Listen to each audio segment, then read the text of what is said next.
Go for Leadership, the podcast with Daniel and Gert.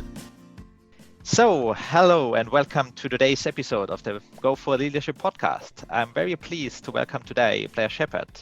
Go for Leadership interviews. Blair, give you a 30 seconds glimpse. Who are you? So Daniel, delighted to be on the call. So I'm nominally the global leader of strategy and leadership for PricewaterhouseCoopers around the world, PwC around the world, and got there by being a professor my entire life, setting up what was at one time the largest leadership development activity in the world, and then became dean of the business school at the university I was at. And I'm a granddad and a husband and a happy father. Cool. Happy to be with you today. And like we always start, how would you describe or how would you define leadership? What does leadership mean to you personally? So I've been teaching leadership my entire life, and the longer I'm at it, the less sure I am I know what it is. So in simple terms, leadership is doing whatever is essential to cause people to go in a direction that's beneficial for themselves and the community of which they're a part. So, as you are also teaching, and you say it's much more complicated, or let's say much more diverse than you maybe have taught before.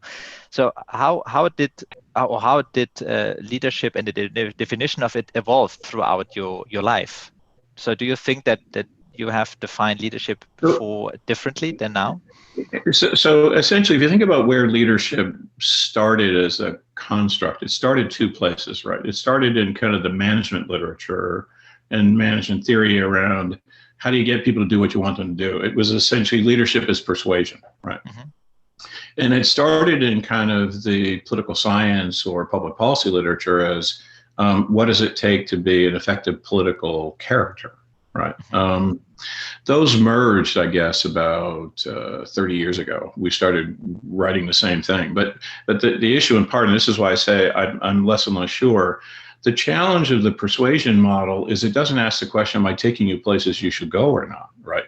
So you can think of leaders in the history of your country, and I can do leaders in the history of my country. So I grew up in Canada and live in the United States, where they took us places they shouldn't have. You could call them a good leader by definition of persuasion, probably not. Right, because whether it's for the interests of the community they're serving to lead matters a lot.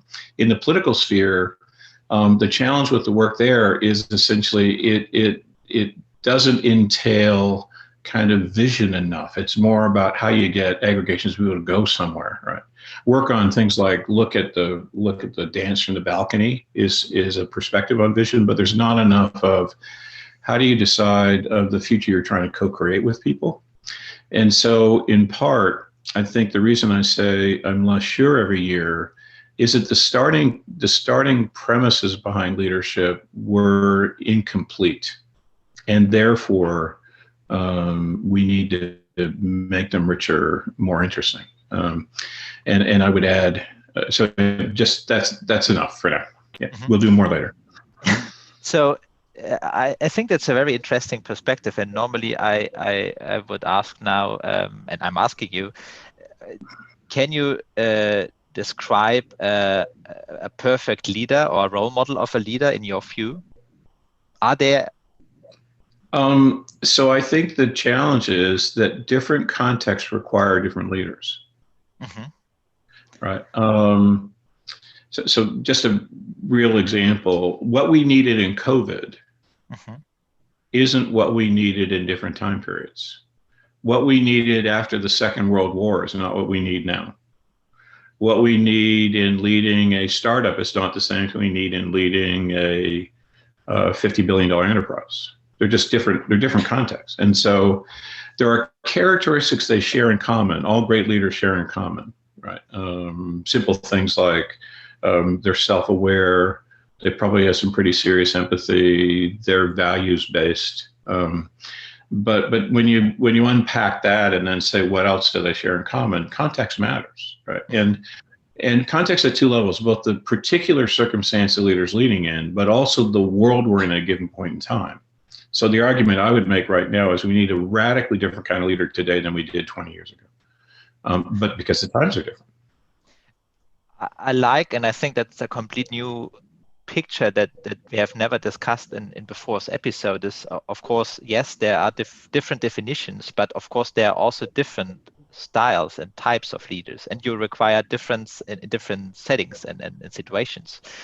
So if we touch Corona, would you or could you describe what kind of skills would be required for a leader, a good leader in times of Corona? Yeah, let me give you two that really are critical. And it's worth people on the podcast think about someone they thought did a brilliant job during COVID and just see if I get it, right? The person they're describing, they're thinking about. So one of them is in COVID, we didn't really know the problem very well. And that's going to be increasingly true in the future for all problems, right? We just don't know them well. And so what a good leader did was they were humble enough to recognize what they didn't know and sought lots of input, right? So they talked to epidemiologists, they talked to public health people, they talked to business people, they talked to leaders in civil society, they talked to politicians, they talked to psychologists about what's going to work, right, not work. And I promise, when they got all the input, they had no idea what the right answer was, because there wasn't an obvious answer, right? But they had the courage to act knowing that doing something was more important than doing nothing. So they took a kind of 70, 80% best guess and acted, right? And then knowing they were going to get massively criticized, by the way, every one of the people who did that got huge criticism from some quarter because there wasn't an obvious answer, right? And then they were humble enough again to sort of go back and understand how they got it wrong and then correct course. So one characteristic you could think of as either kind of definitive empathy or the phrase we would use is humble hero, right? As a characteristic. That's, to me, the most important piece. And I think it's very hard to find those kind of skills. So would you say that demands or the requirements for a leader maybe 20 years ago are let's say less or less, let's say it this way, than they are now? Because I mean, we are now living in a time where there's a lot of uncertainties, right? Yeah. I think that the issue is they're different. I mean, I don't think it was easy to lead after the Second World War, frankly. It was hard. To pull the world out of what it had done to itself was a hard thing. I don't think it was easy building multilaterals. You think about what happened in Bretton Woods and what followed that. That was hard work, really difficult leadership problem, right? I don't think it was easy integrating China and India into the global economy. That wasn't easy, right? And so you can't look back on leaders and say they weren't bad, they weren't good. They were right for their times. I think what you're seeing is that the macro context we're operating in is completely different from 5 or 10 years ago. And therefore, the way we prepared leaders is wrong. I mean, not wrong for then, but wrong for now. The problem is the people running the place were prepared as if the world was still the same, but it's changed. And so we have this issue of the wrong people on top, I guess, is one way to describe it. I think that's a very interesting area where exactly also this podcast tries to help, how we can enable leaders to actually evolve. Because like you said, right, I mean, and most likely in future, the requirements will also switch completely. We never know, right? That's the uncertain piece of it. So how get we our leaders trained, enabled to be great leaders? Because I mean, I'm a strong believer that you are not by nature born as a great leader. You also need to get into the position to show about and to foster your skills and keep the momentum, let's say. Yeah, if I think about conversation you and I had before the podcast, right? I think really good leaders, if you think about, a central attribute again across all history, they were self-reflective and they focused on getting better every day, right? And that's true about great people, period. Right. So if you think about the attributes that make a great leader that are common across time, they're probably pretty consistent to people who just achieve across time, right? Or are great citizens across time. But if you get to the point you're describing, There are moments in history where there's a radical shift in the larger context. Right after the book was published is an example, right? The Renaissance is another example, where what we need as a leader is completely different from what we needed just a year or 2 years earlier. And that transition is hard for society to make because the people on top are the best of the breed of the kind of leader we needed. Not that we need going forward, but we need it. So a real requirement for people in those roles is to recognize that and grow. That's kind of hard to do as a 50, 60, 70-year-old, it's not easy, but we're asking them to. But the other piece is to create some space for other leaders to emerge underneath them, right? So it's a really interesting transition problem we're in right now. So with that having said, I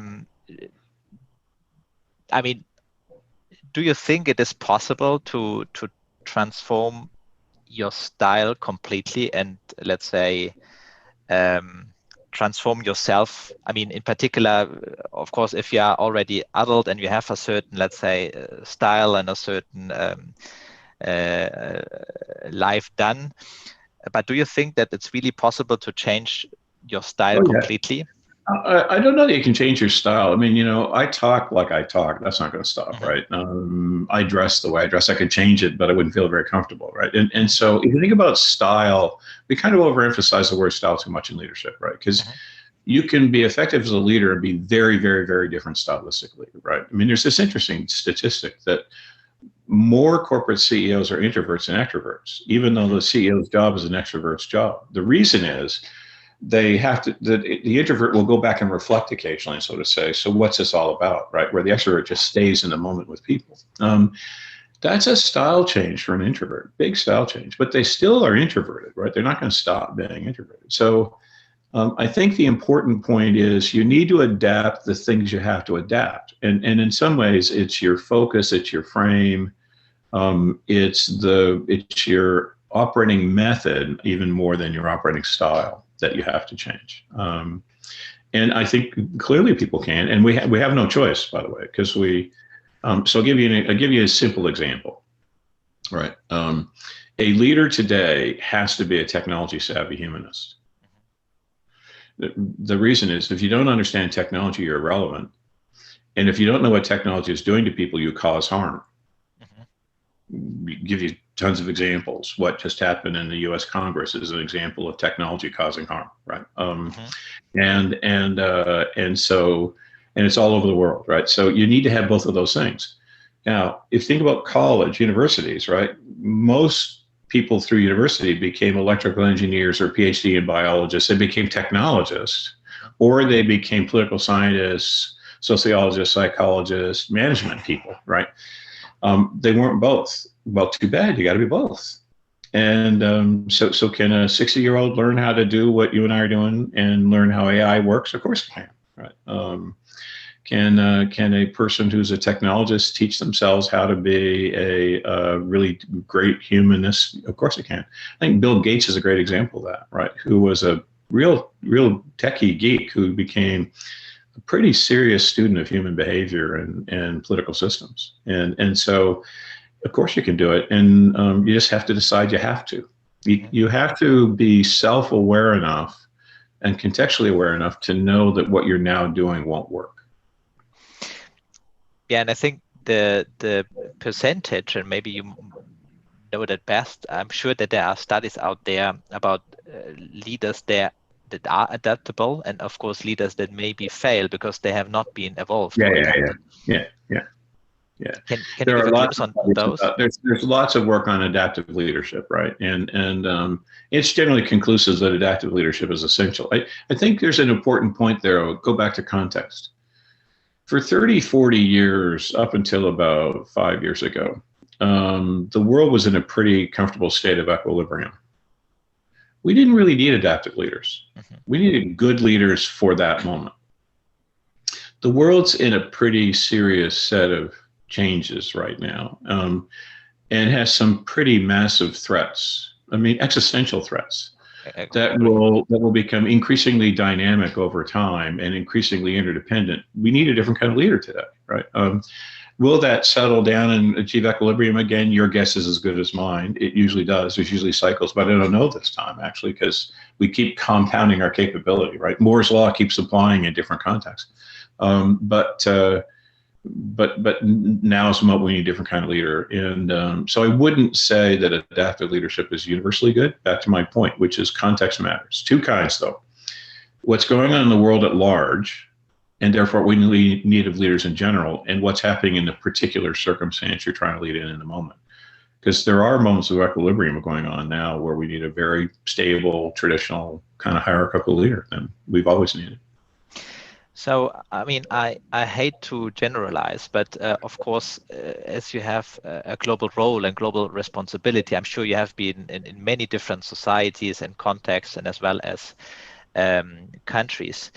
Do you think that there are certain, let's say, cultural advantages out there to scope with COVID and to be, or let's say, to have leaders in place that are capable to confront the pandemic better? Yeah, there's this wonderful debate going on around, is democracy dead, for example, right? And other illustrations. I think what's really interesting is that you see different places that have done a better job at different phases of COVID. Mm-hmm. And so I think what I would say is that culture is one of the contextual characteristics you've got to keep in mind. Mm-hmm. So a style that would work in Germany wouldn't necessarily work in Australia, wouldn't necessarily work in Japan, right? But is one of them better than the other? I don't know. I mean, I think there are better leaders. So it's clear, for example, the Prime Minister of New Zealand did a pretty darn good job through COVID, right? Mm-hmm. Is there something about the New Zealand culture that made that feasible? I just think she was a remarkable leader. And they happen to be an island surrounded by water, so things they could do that other countries couldn't do, right? So, agree. So I think that I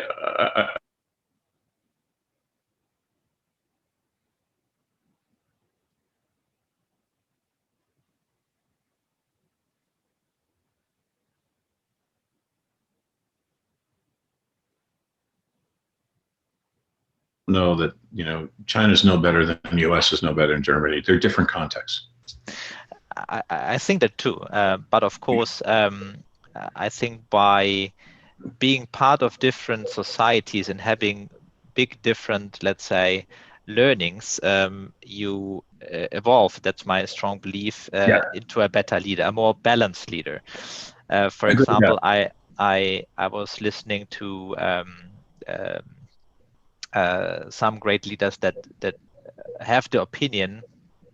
Mark Hurd, for example, where I was working with HP, he also proclaimed that it is important to work in different areas, to have different experiences, because once you are on the seat, there will be nobody else to be able to ask for advice. So it will be you, and only you.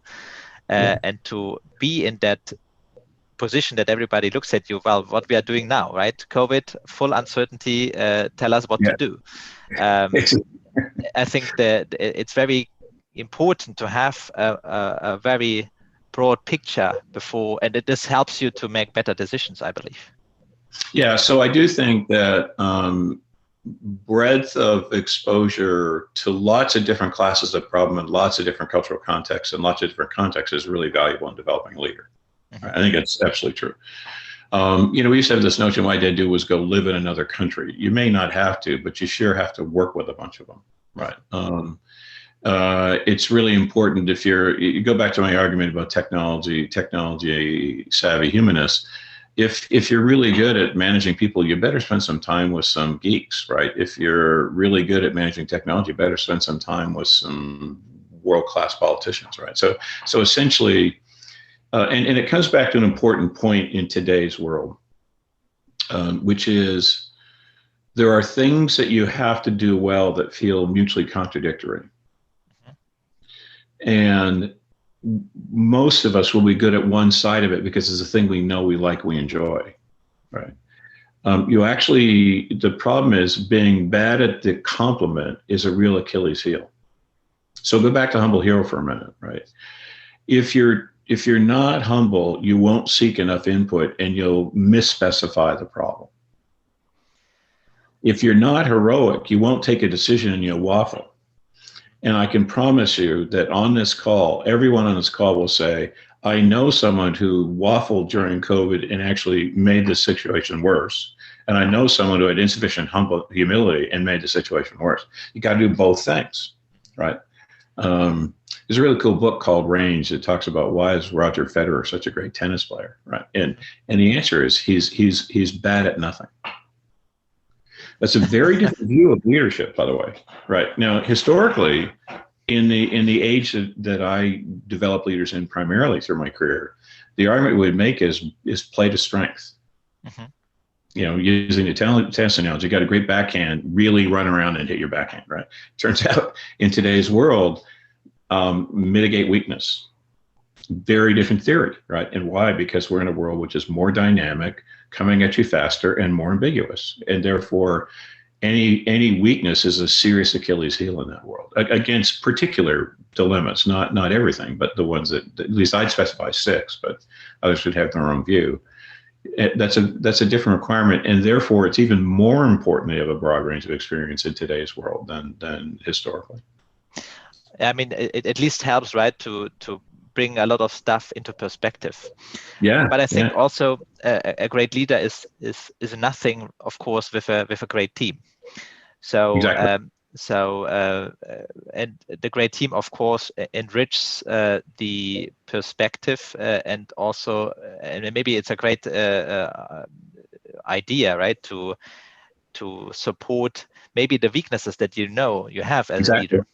Exactly. So if you, this is where I get to diversity, right? Which is, there's lots of reasons we need to be more diverse. Some of them have to do with sort of the social ills in the world we live in, right? But from a pure business standpoint, you actually need the people you're not so that they can mitigate your weakness for you. Now, here's the problem with that, by the way.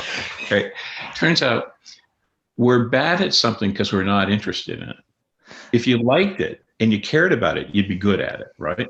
And so the dilemma is, lots of people add people to their team to build out to build out a complete set of strengths that they don't have. They have a really good team that, if I took the paradoxes we described, they pass all 6 perfectly, right?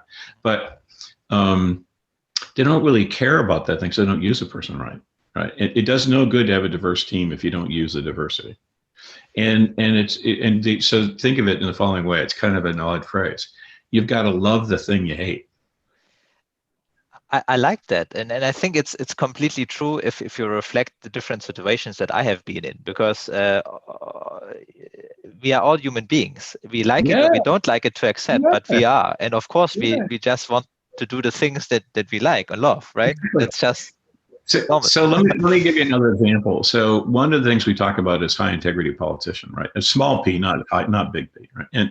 And the reason you need to be more political, you got to use persuasion, you've got to form coalitions, you got to do deals, you got to get agreements, right? Mm-hmm. The reason for that is that we live in a world that's more multidisciplinary and the problems are more complex, and therefore you've got to get people with divergent views to agree. And we also live in a world that's more polarized, so you got to get people with divergent views to agree. The danger of that is you lose your integrity, right? Because you spend your time getting a deal, but you forget why you were doing it in the first place. Right? Now, here's the issue. People who really have deep integrity and value it, that's who they are. You know, and for a lot of them, the notion of being political just smells, really. It's just, I don't do that, right? And people who just love doing a deal say, come on, don't bug me with that stuff. I just got to get the deal done, right? And so what you need to do is find people who are comfortable with things. You just don't feel comfortable. They got to be able to do both of those things. And I'm proud that I'm a deal maker. I'm proud that I've got massive integrity. Yes, and go figure out how to do the complement, right? Because we need both right now. But of course, I mean, that comes with a big piece, like you said, a skill, which is self-awareness, to be aware that you have weaknesses and accept that you have weaknesses, and find people that complement your skills so that you can rely on them, that they will make the best decision for you in the area that you are feeling weak or that you are weak. But usually, let's say what we see out there in the world is that there are leaders that may hire, like you said, people that may sit next and next to the leader that will not complement. They will just be the same, more of the same. Meaning. So how would you give advice to a leader to find then the right people, right? To be open and try to complement. Great question, by the way. Right. So go back to your example when you use Mark Hurt as the example, which is when you become a CEO, you're pretty lonely, right? One of the things that happens when you're a CEO is you're protected. Mm-hmm. It's not intentional, but people don't bring you bad news. Very few CEOs have an employee come up to them and say, by the way, you really are terrible at this. Right. It doesn't happen very often, right? Because we protect them. So the dilemma is the more senior you get in a big organization, right, the harder it is to be self-aware because you're in a bubble, not of your making, but of everybody else's making, right? And so it's a real skill to be a senior leader in particular, if we're talking about senior leaders, and be self-aware. But we have no choice because by definition, with the world changing as fast as it is, we're all flawed. You know, if I was good 10 years ago, by definition, I'm not what's needed today, if I'm right about the way the world is changing, right? Therefore, the capacity to look in the mirror and get feedback and seek honest input is really important. So I think two pieces of advice on that, right? First one is have one or two people that are close friends or work for you who can actually tell you the truth, can say the emperor has no clothes, right? So have a gray hair, if you think of it that way, who doesn't care about being fired. They'll tell you the truth, right? And listen to them. For some people, it's their spouse, right? For other people, but have someone who can do that for you, right? And then the second one is really, really, really understand the context and ask yourself what's required of a leader in this context. Sort of let the kind of facts drive you to change, and let others help you see yourself in the mirror, and listen to the advice. Don't reject the person who says you're just not doing it right today, kid. I think that's it's something that I always told my teams that I don't want yes sayers. I actually want the no sayers, because they are the only ones that put you into the mirror and say, well, you are on the wrong path. You should rather reflect on this one, or should check on the other side to make a better decision. Let me do a subtle twist on that if I can, though, right? Sure.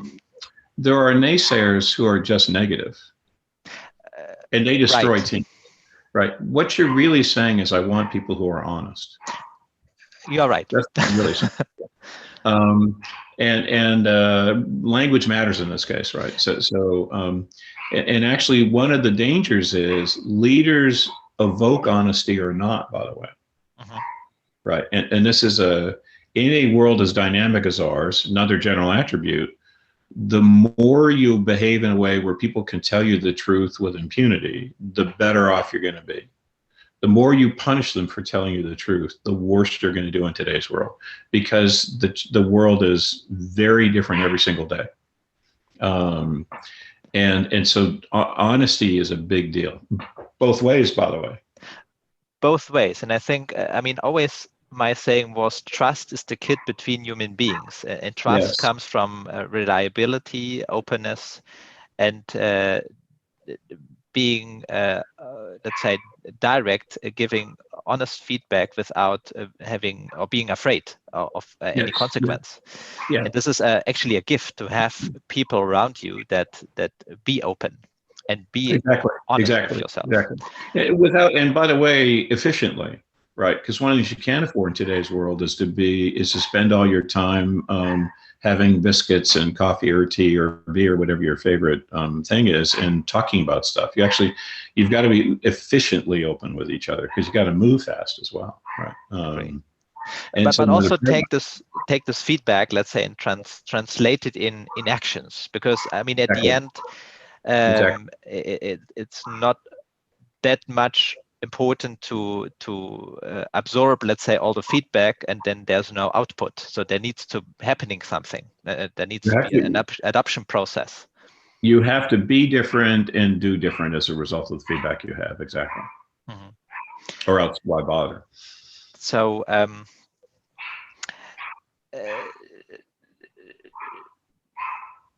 the mistakes, of course, that leaders do these days, in particular to respond to this uncertain times. So do you think there are leaders out there, they acknowledge that they have been or have committed a mistake? Because what I see these days is there's always the try to find, let's say, a way out of the situation, which of course it's mostly just human being. But I think there are very little out there that really acknowledge, yes, I've done or committed a mistake. I have now adapted. I've changed, and this is now the next step. So yeah, so two things. I think a lot of leaders make the mistake of believing that having been found to have a flaw is a problem. It's not. The problem is not acknowledging it. Right now, here's the thing: you actually put a bunch of things together really important. There's this wonderful article that talks about the difference between an American apology and a Japanese apology. Right? Here's the difference: in a Japanese apology, in American apology, and this is a little unfair. I'm stereotyping, and I live here, and so I have to be careful about stereotyping my own colleagues.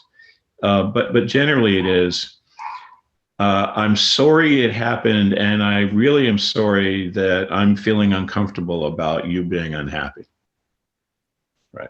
Japanese apology takes the following form when done really well. I'm very sorry for what happened to you. I am very sorry that I was part of the cause, and here's what I'm doing to make sure it doesn't happen again. Right? Now, forget the cultural stereotype and just take the kind of humor in it, but come back and say, which is the better leader? Right? The better leader acknowledges flaw, diagnoses why it happened, and then moves on. I will trust that person because I know they're telling me the truth, right? Get in trouble by trying to smooth over a problem rather than acknowledge it. And actually, a lot of people buy goodwill by acknowledging the problem and fixing it, right? And that comes back to kind of integrity and spine, by the way, right? If you have the courage to admit when you made a mistake and fix it, you buy massive goodwill today because virtually very few people do that. And I think it has a lot to do, like we agreed, that the trust is if not the biggest element between the relationship of human beings. And of course, it comes from reliability, and to admit a mistake and to show a reliable, let's say, way forward. I have been many times in situations where I was facing customers and they have been, let's say, overpromised. And of course, trust was destroyed. So you come into a new situation, customer relationship is destroyed, and you need to build up trust again. And you need to come out first, of course, with a message that nobody wants to hear, right? There's a problem. Yeah. Yes, yeah. I can't diminish the problem now, but I can at least assure that now we will follow a certain way, and I commit to you that we will follow this way. Yep. Yeah. So trust is a game of chutes and ladders, right? It's hard to gain, and it's really easy to lose. So there are three elements to trust. You said it earlier, and I just want to highlight it, that are all critical to leaders. The first one is you're reliable, right? And the point there is, I want to know that you're going to be the same person tomorrow you were today. And when you change, it's clear why you had to. It's that they have to change, but there's a reason why. And therefore, I can predict what you're going to do next because I know why you made it, why you're different, right? Mm-hmm. Second, I believe you. So when you say something, you do it and you mean it and you're honest about it. And the third is you have my interest at heart. Now, this last one's really important. We've kind of lost an ethos that's kind of core to all great leaders, which is when you accept a position of leadership, you no longer have self-interest. It's the interest of the community you're leading, and that's all that matters. Agree. People don't believe that anymore as much as they should, right? I had this discussion with some people I really admire, and they said, Blair, you're just naive. And there are ways in which I am. Been at this a long time, but it is a case that if you take the job, Your job is to act in the best interest of the people you're leading, broadly defined, right? And your self-interest doesn't matter anymore. If we could just get leaders to agree to that. Now, the reason I would trust that leader is I know they care about me more than they care about them, right? They're acting in my interest. And if they show that repeatedly, I'll go through a wall for that person. We all will, right? So 3 elements of trust, not just one.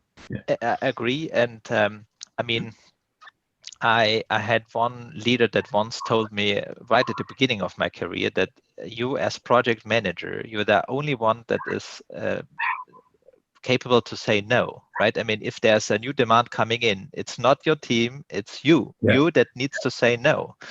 Yeah. So, I mean, now as just an example, but of course you are the, let's say the grandfather, the grandmother of this community, and you are the one, not N1, you are the one that needs to protect them and guide them. Exactly. And don't get full of yourself, right, in that process. I mean, it turns out that also leads to narcissism, right, if you take that phrase too seriously. But recognize you are the steward, right? And of whatever the process you've agreed to lead, you're the steward. Accept that and realize that's your only job. That's your only job, right? And if you don't believe that, then don't take it. So to me, one of the first tests of a politician is it the community you're representing that you care about most? If not, I don't want you, right? Same thing of any leader. That's sounds naive because a lot of people don't act that way, but we need more to act that way, especially now. I think it's also, like you said, it's not that you need to neglect that you also have own interests, but there comes second place, right? It's the team that comes first place, and then it comes your interest. And then I think you have the right order, let's say. So here's the thing about it though, right? Which is if you actually act that way, you will be successful, right? Your interest gets taken care of. There's this old debate about, is it okay for someone to be selfless if there's actually benefit in being selfless? I don't care, right? That's an interesting philosophical question, but frankly, they're being selfless. That's all that matters, right? Same thing here. If there's benefit in saying it's actually the community's interest that matters as a leader, and the result is you become a leader of even more important things in the future, that's wonderful because you're going to be a better leader, right? So I'm fine that there's self-interest there, but to your point, it's derivative rather than the primary concern. And I have to tell you, if I think about the leaders in our own organization, and I think about the leaders I've known over time, the defining characteristic that causes a leader to be great in a sustained basis is that they take the community as the thing that matters most. They know they're going to be successful and therefore they benefit from it, but it's a second order consideration. It's not first order. And it will, by the way, it will cause them occasionally to do things that are very harmful to their career, but the right thing to do. And it turns out in every case where I've seen that, they end up better. And I think that also has shows one other skill or attitude that I think is important to mention, which is self-confidence as well, that at the end it will be good, right? Yeah, I don't know that self-confidence as much as it is confidence in the group you lead and the decisions you're taking collectively.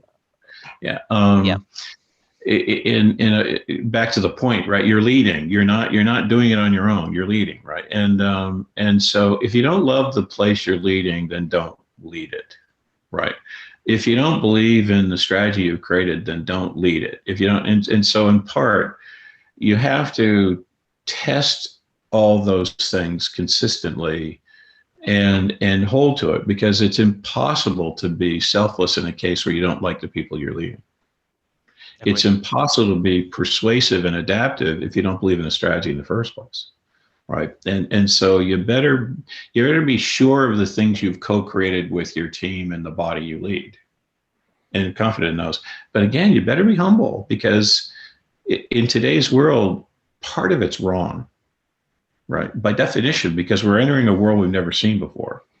And therefore you've got to adapt. And if you're not humble enough to adapt, then actually, so confidence with a dose of humility. I think, Blair, that I have the feeling we could talk for the next hours and weeks on leadership. And normally we finish the session with a question. What have you said to yourself, to a younger Blair, when you started your career? What is the key elements, the key journey points on the journey to become a great leader? Yeah, so first piece is we may spend too much time thinking about ourselves as leaders and not enough time thinking about the thing that needs to get done. Mm-hmm. So for me, one of the problems with the whole construct of leadership is it's a narcissistic idea. Agreed.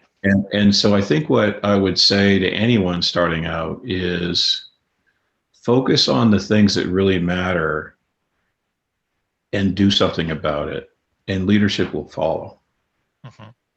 Let the problem and the context drive your behavior in a way that has consistency, integrity to it. But fix the thing, do the thing, grab the opportunity, and leadership will follow. And if you come back to the point about sort of, how are we going to get leaders to adapt in the dynamic world we find ourselves in? That's the way it's going to happen. If they focus on the thing that needs to get done, and they care about the people they're doing it for, they will find a path that works, right? And so in some ways, the exercise you and I are going through is useful, but it's also problematic because it causes people to be too focused on themselves as the unit of action and not enough on the thing that we're trying to achieve. First point. Second thing I would say to young Blair is, whatever decision you take, be sure you test whether or not it is really in the best interest of the people you're leading, the society you're part of. And if not, don't do it.